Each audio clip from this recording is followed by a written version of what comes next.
There's no doubt that 21st century man has come a long way from a hunter-gatherer origin.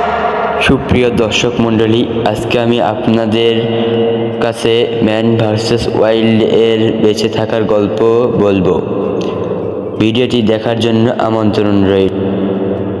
প্রকৃতির অজানা কোন, বিপজ্জনক challenge আর বেঁচে থাকার অদম্য ইচ্ছা, এই তিনটি বিষয় একত্রিত হলে তৈরি হয় একটি অবিস্মরণীয় যাত্রা।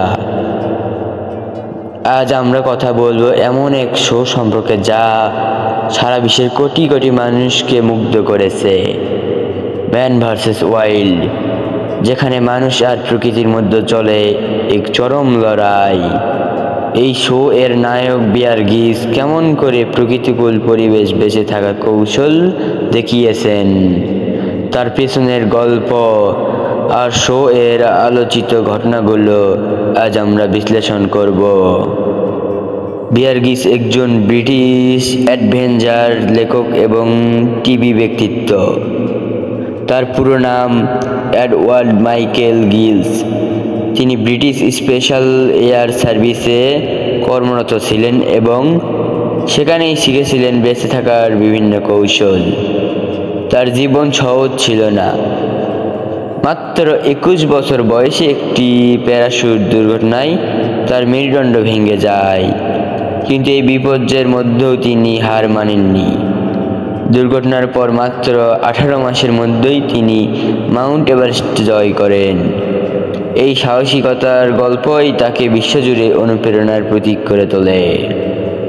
ম্যান ভার্সেস ওয়াইল্ড, যা 2006 সালে শুরু হয়েছিল, এটি রিয়েলিটি শো। এখানে বিয়ার গ্রিলস আমাদের দেখান কিভাবে চরম পরিবেশে বেঁচে থাকা যায়। তিনি যান বিশ্বের সবচেয়ে বিপজ্জনক স্থানগুলোতে, যেমন অ্যামাজনের গভীর জঙ্গল, সাইবেরিয়ার তুষারাবৃত এলাকা, সাহারা মরুভূমি।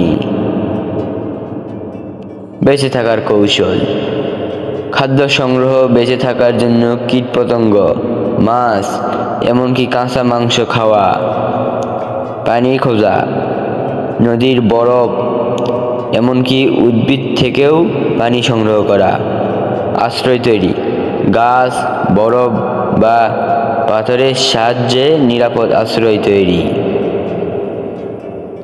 শুধু এই সবই নয়, বিয়ার আমাদের দেখান কিভাবে একটি বন্যা পরিবেশে নিজেকে মানসিক শান্তি বজায় রাখতে হয়।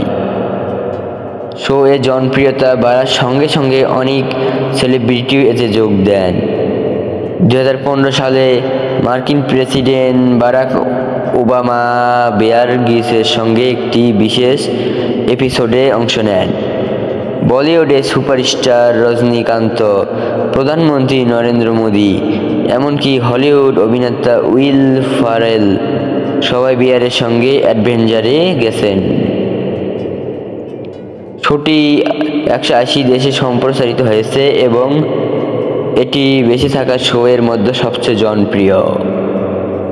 তবে ম্যান ভার্সেস ওয়াইল্ড নিয়ে কিছু বিতর্কও রয়েছে। কিছু সমালোচক বলেছেন শো এর কিছু দৃশ্য আগে থেকেই পরিকল্পিত ছিল, যেমন যেখানে দেখানো হয়েছে বিয়ার বনের ভেতরে থাকছেন, আসলে সেটি একটি হোটেলের কাছেই ছিল। তবু শোয়ের শিক্ষা এবং বিয়ারের সাহসিকতা নিয়ে কারো সন্দেহ নেই। মজার তথ্য: শোয়ের এক এপিসোডে বিয়ার একটি প্রাণীর মল খেয়ে দেখিয়েছিলেন কিভাবে পানি সংগ্রহ করা যায়। বিয়ার বললেন, শোয়ের সবচেয়ে কঠিন জায়গা ছিল সাইবেরিয়া, যেখানে 40 ডিগ্রি তাপমাত্রায় কাজ করতে হয়েছিল। ম্যান ভার্সেস ওয়াইল্ড শুধু একটি টিভি শো নয়, এটি আমাদের শেখার কঠিন পরিস্থিতিতে কিভাবে টিকে থাকতে হয়। এটি আমাদের মানসিক শান্তি বাড়াতে এবং প্রকৃতি পরিবেশে সম্মান করতে শেখায়। তবে মনে রাখবেন, শোতে দেখানো সবকিছু চেষ্টা করা নিরাপদ নয়। বিয়ার গ্রিলস একজন পেশাদার এবং তার সঙ্গে থাকা বিশেষজ্ঞদের একটি দল। আমাদের জীবনে কখনো কখনো পরিস্থিতি কঠিন হয়ে ওঠে। ম্যান ভার্সেস ওয়াইল্ড আমাদের মনে করিয়ে দেয় প্রকৃতি কঠিন হলেও আমাদের ইচ্ছাশক্তি যদি মজবুত হয় তবে আমরা সব বাধা অতিক্রম করতে পারি। আপনারা কি এই শো দেখেছেন? আপনার প্রিয় এপিসোড কোনটি? কমেন্টে জানাতে ভুলবেন না। আর যদি ভিডিওটি ভালো লেগে থাকে তাহলে লাইক, শেয়ার এবং সাবস্ক্রাইব করুন। ধন্যবাদ এবং পরবর্তী ভিডিওতে আবার দেখা হবে।